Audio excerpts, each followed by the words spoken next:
They say the gods themselves built these walls, and looking at the sheer scale of these stones, I'm starting to believe the legends might be true. Welcome to Baalbek, Lebanon, home to the largest Roman temple ever built and a mystery that has baffled archaeologists for centuries. The Romans claimed this site as their own, but the stones beneath their temples tell a much older story.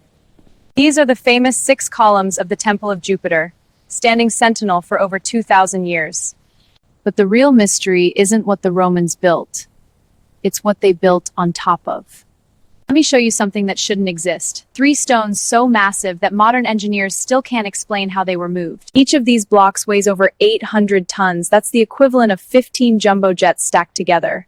For perspective, the largest stone moved by the Romans elsewhere weighed only 300 tons, and they left detailed records of how they did it. But here, no records. No explanations, just these impossible stones sitting silently beneath the temples. The local legends say this place was built by giants, or by the god Baal himself, before the Romans ever arrived. And down in that quarry, they found something even more impossible, a stone so large it was never even moved. This is the stone of the pregnant woman. It weighs over 1,000 tons, making it the largest quarried stone in human history.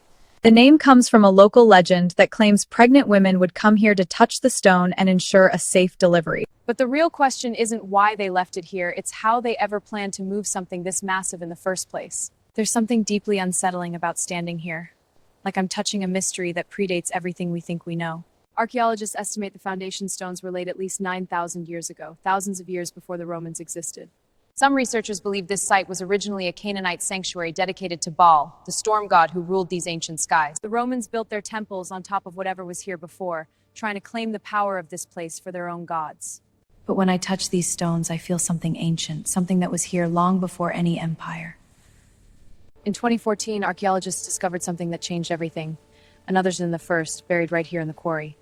This stone weighs 1,650 tons, let that sink in, almost double the weight of the stone of the pregnant woman.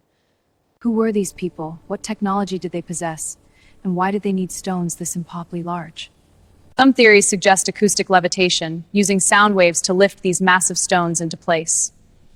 Standing here in the darkness, I can almost hear them, the ancient builders singing these stones into place.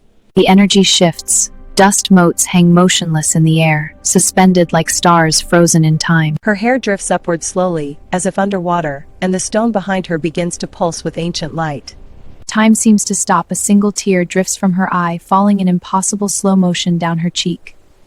In this moment, I understand the builders never left. They became the stones themselves. The light fades slowly, and reality returns, but nothing will ever look the same again. She picks up the flashlight. Its beam now feels different, smaller, against the weight of what she's witnessed.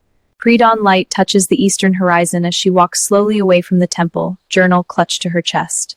She turns back once, looking up at the columns, now dark silhouettes against the brightening sky. She whispers a final farewell to the stones that hold 1,000 generations of secrets.